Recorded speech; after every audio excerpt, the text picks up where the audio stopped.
Hello guys, welcome to current affairs funda. My name is Vikas. दोस्तों, अगर आप SBI clerical के लिए अप्लाई करने वाले हैं तो आपको बताना चाहूंगा लास्ट ईयर पेपर किस फॉर्मेट में पूछा गया था, कितने कितने क्वेश्चंस कौन में किस एरिया से पूछे गए थे, ये आपके लिए जानना काफी जरूरी भी है। तो आज हम पूरी चर्चा करेंगे लास्ट ईयर के पेपर की। एक चीज आपको बताना चाहूंगा कि एक अगर आप एसबीआई क्लरिकल के ऊपर फ्री टेस्ट अगर आप बनाना चाहते हैं तो ये आप अटेम्प्ट कर सकते हैं। ये टेस्ट कंप्लीटली फ्री है। ये दोस्तों ऑलिव बोर्ड की ओर से प्रोवाइड किया जा रहा है और आप एग्जाम पैटर्न बेस पर इस क्वेश्चन को देख पाएंगे, क्योंकि पेपर में जितने डीआई आते हैं, जितने पजल्स आते हैं, उसी तरीके से इस पेपर को डिजाइन किया गया है और ये कंप्लीटली फ्री है। तो इस फ्री टेस्ट का लिंक आप सभी को नीचे डिस्क्रिप्शन में मिल जाएगा।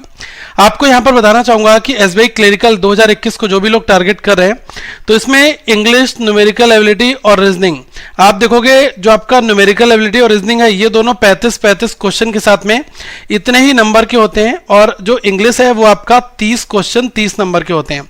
टाइम सब में 20-20 मिनट का मिलता है आपको। अब लास्ट ईयर जो पेपर हुआ था इसमें दोस्तों एक आपका डीआई पूछा गया था। एक्चुअली क्लरिकल में एक डीआई आता है। आपको बता दूं कि पीओ वगैरह का पेपर होता है उसमें 2 डीआई 3 डीआई भी आ जाते हैं। क्लरिकल में जनरली ये लोग एक डीआई पूछते हैं। अब ऐसा क्यों करते हैं? क्योंकि जो इनका ज्यादा वेटेज होता है वो दोस्तों सिंप्लीफिकेशन या फिर अप्रोक्सीमेशन की ओर कर देते हैं 10 नंबर का, और ये जो मिसलेनियस अरिथमेटिक के क्वेश्चंस होते हैं ये आपके 10 मार्क्स के यहां पर रहते हैं।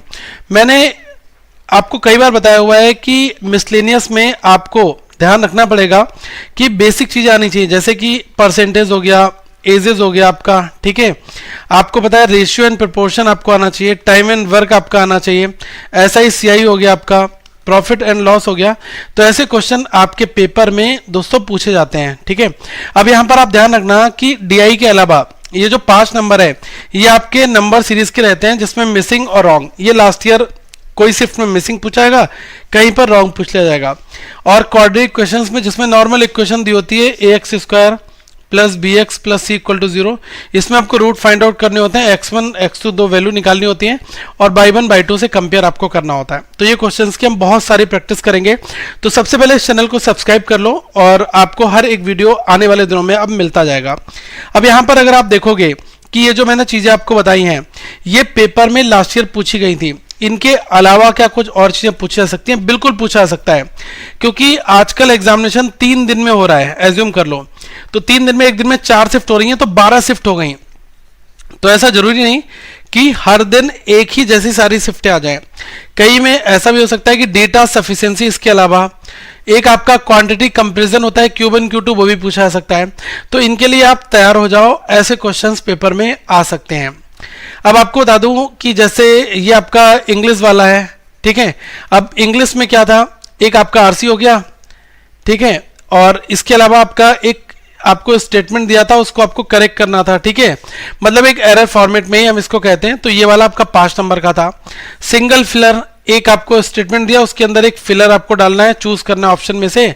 5 ऑप्शन आपको दिए गए, उसमें से कौन सा वाला सही होगा वो आपको यहां पर डालना है। फिर पैराजंबल्स 5 नंबर का और क्लॉज टेस्ट। तो ये आपका एक पैटर्न रहता है। कभी कभी क्या होता है कि एक नया सेट वो लोग डाल देते हैं मैच द फॉलोइंग्स के नाम से, ठीक है। मैच द फॉलोइंग्स, तो उसमें आपको सारे जो है नंबर्स को मैच करना होता है, 1 2 3 4। इधर भी जो करेक्ट वाला होगा उसके साथ में पेयर बनाना पड़ता है, ठीक है। अब ये आपका जो मैं सेक्शन बता रहा हूं ये आपका रीजनिंग वाला। अगर आप देखोगे रीजनिंग में मैक्सिमम पजल्स 15 से 20 नंबर की आपकी पजल रहती हैं। ये 35 नंबर के पेपर की मैं यहां पर बात कर रहा हूं। अब इसके अलावा लास्ट ईयर जो था एक अल्फा न्यूमेरिक सीरीज का 5 नंबर का क्वेश्चन था। इनइक्वालिटी 5 नंबर की थी। अल्फाबेट सीरीज थे 5 नंबर के। कोडिंग डिकोडिंग आपका ये था और मिसलेनियस आपका ये था। तो ये जो मैं आपको चीजें बता रहा हूं ये आपकी लास्ट ईयर के पेपर में आई थी। कैसे पजल्स आपको तैयार करने हैं, तो जैसे कि देखो बॉक्स बेस्ड पजल, ठीक है, एक वेरिएबल के साथ में दे दिया जाएगा। लीनियर अरेंजमेंट आपको दे जाएगा, नॉर्थ साउथ फेसिंग, ठीक है, जिसमें 8-9 पर्सन है। ऐसे क्वेश्चंस पूछे जा चुके हैं। एक आपका फ्लोर पजल हो गया, ठीक है, सिंगल वेरिएबल का। कभी कभी ट्रायंगुलर अरेंजमेंट ये भी पूछ लेते हैं, ठीक है। और इनके अलावा आप देखोगे अनसर्टेन नंबर ऑफ पीपल वाली पजल, तो पजल तो हमने बहुत सारी कराई है और आगे हम और भी काफी पजल डिस्कस करेंगे, लेकिन इनसे आपको सीखने को काफी कुछ मिलेगा। तो अभी इतना समझ लो कि मुझे काफी ज्यादा प्रैक्टिस करनी है पजल्स की और डीआई की और अरिथमेटिक सेक्शन की, इन्हीं से ही आपका मेंस तक कवर होगा। और रेगुलर बेसिस पर मॉक भी बनाना स्टार्ट कर दो। मैंने आपको एक फ्री टेस्ट जो बताया है, अगर आप उसको बनाओगे तो उसी पैटर्न के ऊपर आप टेस्ट को बनाओ, ठीक है। तो इससे आपको मदद काफी मिलेगी।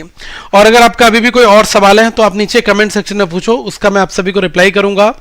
और ये डर आपके मन में जरूर आ रहा होगा कि एग्जाम में पजल्स नहीं बनते, कैसे बचेंगे। देखो दोस्तों, 2 महीने का टाइम, 3 महीने, जितना भी आपको मिल जाए, 1.5-2 महीने टाइम, तो उस मंथ को आपको ज्यादातर यूटिलाइज करना है प्रैक्टिस में। आजकल के पेपर प्रैक्टिस ओरिएंटेड होते हैं। आप देखते हो कोई बंदा अगर पीओ एग्जाम की तैयारी कर रहा है तो प्रोविजनरी ऑफिसर कम प्रैक्टिस ऑफिसर ज्यादा बनना पड़ता है उसको, ठीक है। तो आप क्लरिकल की तैयारी भी कर रहे हो तब भी आपको प्रैक्टिस तो करनी ही पड़ेगी। विदाउट प्रैक्टिस आपको क्वेश्चंस नहीं समझ में आएंगे, शॉर्टकट कोई है ही नहीं क्वांट रीजनिंग का।